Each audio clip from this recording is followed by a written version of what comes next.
दोस्तों, आज मैं तुम्हें एक ऐसी कहानी बताने जा रहा हूँ जो आपने इससे पहले कभी सुनी नहीं होगी। और मैं आपको बताऊंगा कि वो खूबसूरत लड़की का राज क्या था, जिसको जानने के बाद मेरे पैरों तले ज़मीन खिसक गई और उसने अपने फ़ायदे के लिए कैसे मेरा इस्तेमाल किया। तो चलिए आपको बताते हैं कि उस दिन मेरे साथ आखिर हुआ क्या था। दोस्तों, मेरी उस खूबसूरत लड़की से मुलाकात मेरे कॉलेज में हुई थी और वो मेरे कॉलेज में मेरी सबसे अच्छी दोस्त बन गई। उसका नाम प्रिया था। उसको लेकर मेरे दोस्त मुझे मना भी किया करते थे कि तू उसके ज़्यादा करीब मत जा, क्योंकि जो भी उसके करीब जाता है वो कुछ दिनों के बाद गायब हो जाता है और फिर उसका किसी को भी कुछ भी पता नहीं चलता। ये बात सुनकर मुझे भी लग गया था कि ये मेरे दोस्त मेरे से बहुत ज़्यादा जल रहे हैं, क्योंकि असल में वो लड़की कॉलेज की सबसे खूबसूरत लड़की थी। सच कहूँ तो मैंने आज तक इतनी खूबसूरत लड़की अपनी इतनी बड़ी उम्र में कभी नहीं देखी थी। मेरी उससे दोस्ती 2.5 महीने पहले ही हो गई थी और समय के साथ साथ लगातार वो मेरे करीब आते जा रही थी, पर मुझे नहीं मालूम था कि उसके करीब आने के पीछे यह वजह थी। आज 2.5 महीने हो गए हैं और आज उसने मेरे साथ कुछ ऐसा कर दिया जिसके बाद मेरे होश गुल हो गए। असल में उसने मुझे कोई चीज़ सूंघा कर बेहोश कर दिया था। तो मैंने अपने आप को एक अकेले कमरे में पाया। मेरे हाथ पांव बंधे हुए थे और मैं एक कुर्सी पर बैठा हुआ था, जिसकी वजह से मैं कुछ भी बोल नहीं पा रहा था। मैंने चारों तरफ अपनी गर्दन घुमाकर भी देखा तो मुझे सही से दिखाई नहीं दिया, क्योंकि पूरे कमरे में सिर्फ और सिर्फ मोमबत्ती ही जल रही थी। यहाँ लाइट के ज़माने में एक घर में मोमबत्ती का जलना काफ़ी ज़्यादा अटपटा सा लग रहा था। जब मैंने देखा कि मेरे पीछे कोई आ रहा है तो मैं वापस से बेहोश होने की एक्टिंग करने लगा।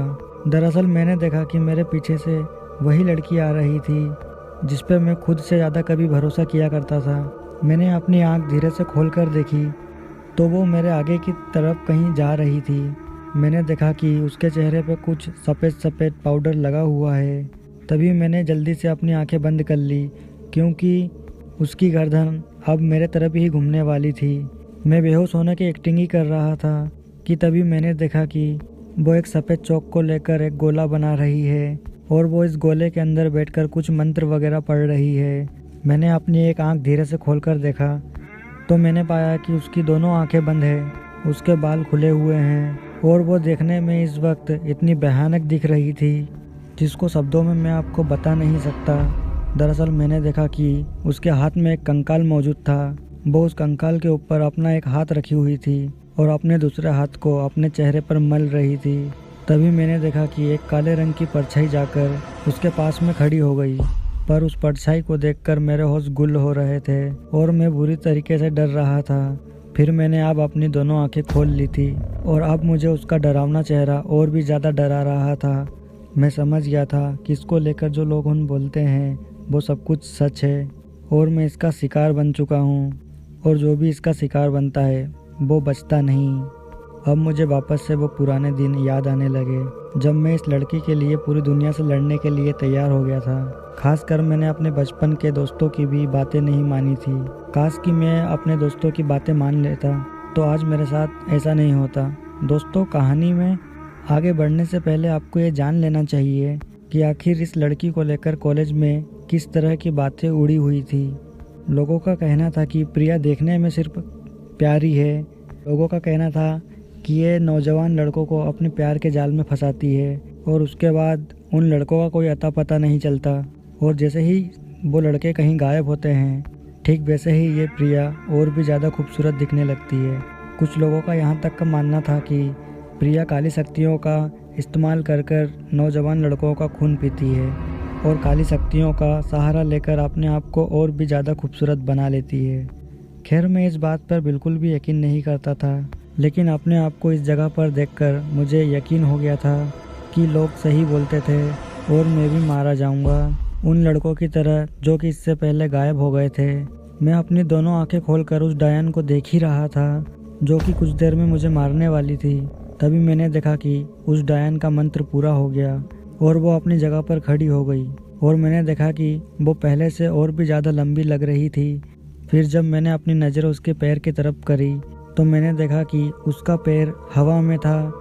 अब इस चीज़ को देख के मैं और भी ज़्यादा डर गया था और मुझे मालूम था कि मेरी मौत मेरे सामने है, लेकिन इसके बावजूद भी मैं चाहते हुए भी अपने आप को बचाने की कोशिश भी नहीं कर पा रहा था, क्योंकि मेरे हाथ कुर्सी के पीछे की तरफ बंधे हुए थे और मेरे पैरों को भी उसने बांध कर रखा था।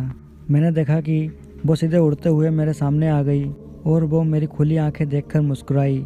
उसे देखकर मेरे पसीने निकलने लगे। दरअसल मैंने उसे अपनी आंखों के इशारे से मुझे उसे खोलने के लिए बोला, लेकिन इसका कोई फ़ायदा ही नहीं हुआ। मैंने देखा कि उस डायन ने अपने दोनों हाथ अपने चेहरे पर मले और उसके चेहरे पर जो वाइट कलर का पाउडर लगा हुआ था उसने उसको अपने हाथों पर लगाया और मेरे मुंह पर लगाने लगी। मैं अपने मुंह को इधर उधर घुमा रहा था ताकि वो मेरे मुंह पर पाउडर ना लगा सके। फिर उसने ज़बरदस्ती मेरे चेहरे पर पाउडर लगा दिया और पीछे की तरफ गर्दन घुमा कर देखा, जहाँ पर वो बैठकर तंत्र मंत्र कर रही थी। उसने अपने हाथों से इशारा किया और उड़ता हुआ एक कंकाल उस डायन के हाथ में आ गया। ये कंकाल किसी की खोपड़ी थी और तभी वो मेरे पीछे उस कंकाल को लेकर गई। मेरे हाथ कुर्सी से बंधे हुए थे तो उसने मेरे हाथ में अपने नाखून घोंप दिए और उसके नाखून अचानक से काफ़ी लंबे हो गए थे। उसी को घोंप कर उसने मेरे हाथों से खून निकालना चालू कर दिया था और वो खून निकाल कर उस खोपड़ी के अंदर भरने लगी। जितना खून निकल सकता था उसने मेरे हाथ से निकाल लिया और उसके बाद वो उड़ती हुई उस गोले के अंदर चली गई, जहाँ पर वो बैठकर काला जादू कर रही थी। मैं अपनी आंखों से ये सब होते हुए देख रहा था, पर कुछ देर के बाद वो वहाँ पर बैठ गई और उसने जो खोपड़ी के अंदर मेरा जो खून भरा हुआ था उसी खून को मेरे सामने मुंह लगाकर पीने लगी। मैं उसे खून पीता हुआ देखकर बड़ा ही अचंभों में पड़ गया, क्योंकि जैसे ही वो खून पीना शुरू कर रही थी वैसे ही उसके द्वारा लगाया गया मेरे मुंह पर वो पाउडर मेरे चेहरे के स्किन को काटना शुरू कर चुका था। तभी मैं दर्द से बहुत ज़ोर ज़ोर से चिल्लाने लगा, लेकिन उस डायन द्वारा मेरे मुंह पर उस कपड़े के बांधने के वजह से मेरी आवाज़ मेरे मुंह से बाहर ही नहीं निकल पा रही थी। मुझे काफ़ी ज़्यादा दर्द होने लगा था और मेरी उंगलियों का जो खून था वो टप टप कर कर ज़मीन पर गिर रहा था।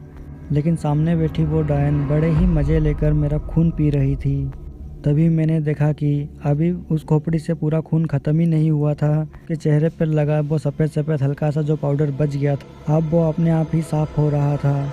मतलब कि वो पाउडर अब खुद पे खूब ज़मीन पर गिर रहा था और जैसे जैसे वो पाउडर ज़मीन पर गिर रहा था तो वैसे वैसे उसके चेहरे पर निखार आते चले जा रहा था। जैसे पूरा चेहरा उस डायन का साफ़ हो गया तो उसके बाद वहाँ पर जो काले रंग की परछाई मौजूद थी वो परछाई मेरी तरफ बढ़ने लगी और उसको अपनी तरफ आते हुए देखकर मैं इतना तो समझ गया था कि अब मेरे साथ कुछ ज़रूर बुरा होने वाला है।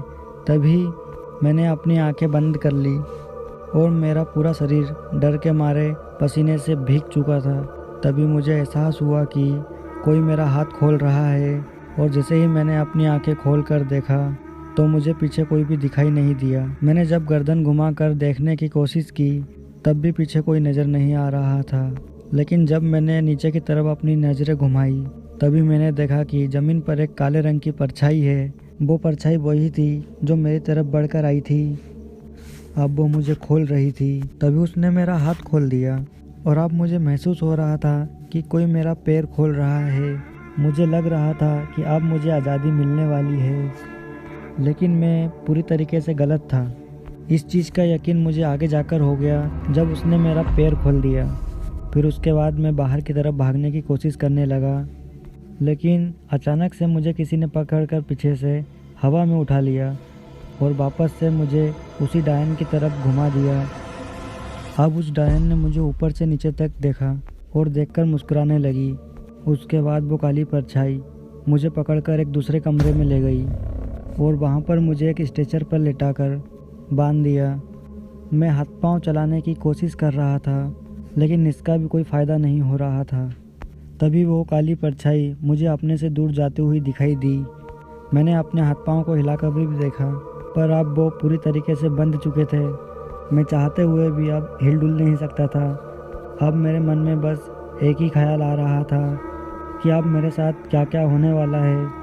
मैं यही सब सोच रहा था, तभी अचानक से ना जाना कहाँ से एक बाल्टी किसी ने लाकर मेरे चेहरे पर पानी डाल दिया।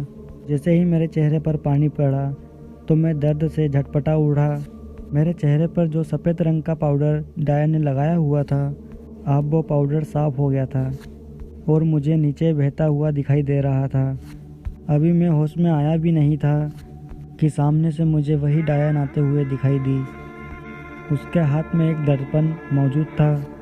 वो दर्पण लेकर मेरी तरफ बढ़ रही थी और अचानक से लाकर उसने वो शीशा मेरे सामने कर दिया। और उस दर्पण में मैंने जैसे ही देखा तो मेरे पैरों तले ज़मीन खिसक गई और उस दर्पण को देखकर मैं बुरी तरीके से डर गया था। असल में मैंने उसमें किसी और को नहीं देखा था बल्कि खुद को ही देखा था। मैं अपने आप को देखकर इसलिए डर गया था क्योंकि मेरा चेहरा पहले जैसे चेहरे के जैसा नहीं था, बल्कि मेरे चेहरे पर अब झुर्रियाँ आ गई थी। मैं किसी बूढ़े की तरह नज़र आ रहा था और जैसे ही मैंने मिरर में अपने आप को देखा तो मैं ज़ोर से चिल्लाया, लेकिन इन सभी चीज़ों का कोई भी फ़ायदा नहीं हो रहा था। उस डायन ने उस मिरर को हवा में उछाल दिया और जैसे ही वो मिरर हवा में उछला तो ना जाने उसने क्या मंत्र पढ़ा। जैसे ही वो मिरर हवा से नीचे आया तो वो चाकू में बदल गया और अब वो डायन चाकू लेकर मेरा गला काटने ही वाली थी, क्योंकि वो बार बार मेरे गले की तरफ ही देख रही थी। लेकिन उससे पहले ना जाने कौन सा वो अजीब सा मंत्र पढ़ रही थी जिसकी वजह से उसने अपनी आंखें बंद कर रखी थी।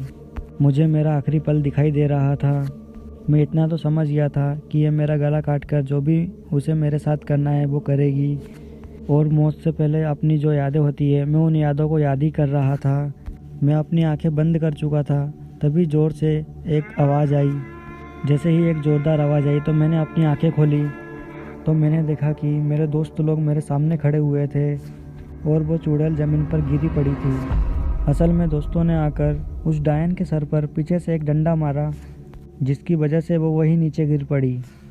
दरअसल मेरे चारों दोस्त मुझे बचाने के लिए आ गए थे। उसके बाद मेरे दोस्तों ने मेरे हाथ पैर खोले और मुझे गले से लगा लिए। तभी उन्हीं में से एक दोस्त ने तब तक पुलिस को भी कॉल कर दिया था।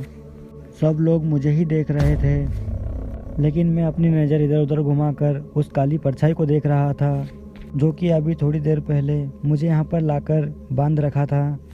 लेकिन जैसे ही वो डायन बेहोश हो गई थी वैसे ही वो परछाई भी कहीं पर गायब हो गई थी। लेकिन हाँ, आप सोच रहे होंगे कि मेरे दोस्तों को कैसे पता चला। असल में जब मैं प्रिया से मिलने के लिए जा रहा था तो मैंने एक्साइटमेंट में अपनी ये सारी बातें अपने दोस्त राजवीर को बता दी थी, और राजवीर को उस प्रिया के ऊपर पहले से ही शक था और राजवीर ने ही ये सारी बातें हमारे फ्रेंड सर्कल में बताई। और उसके बाद ही ये सारे लोग मेरी लाइव लोकेशन देखकर यहाँ पर आ गए। दोस्तों, मुझे मेरी एक छोटी सी गलती इतनी भारी पड़ गई कि आज भी मैं अपनी गलती की सज़ा भुगत रहा हूँ। आज भी मैं किसी बूढ़े इंसान के जैसे दिखता हूँ। अगर समय पर मेरे दोस्त नहीं आते तो शायद मुझे अपनी जान से भी हाथ धोना पड़ता। फिर उस डायन को पुलिस के हवाले तो कर दिया गया और अब वो अपनी बची हुई पूरी ज़िंदगी जेल में ही बिताएगी। आज की कहानी में बस इतना ही। कहानी अगर अच्छी लगी हो तो वीडियो को लाइक और सब्सक्राइब ज़रूर करें।